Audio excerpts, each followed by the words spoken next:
শোনা যায় বাংলার এক নিভৃত পল্লীতে এক বিশাল আমের বন ছিল। সেই বন ঘিরেই ছিল একটি ছোট গ্রাম, আমডাঙ্গা। প্রাকৃতিক শান্ত সবুজের কোলে এই গ্রামটি যেন সিদ্ধ ছিল, তেমনি তার প্রান্ত ছিল এক গা ছমছমে রহস্য।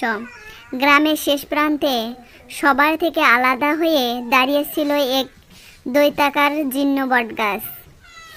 ডালপালা তার আকাশের দিকে নয়, যেন গ্রামের দিকেই ঝুলেছিল।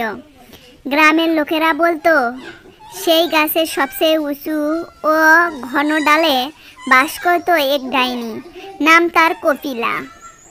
কপিলা ডাইনিকে কেউ কখনো সরাসরি দেখেনি, কিন্তু তার উপস্থিতি অনুভব করত সবাই।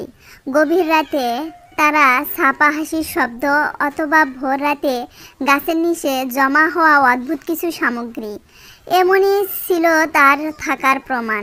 এই ডাইনি ছিল অত্যন্ত মেজাজি, আর তার রাগ ছিল প্রলয়ের সমান।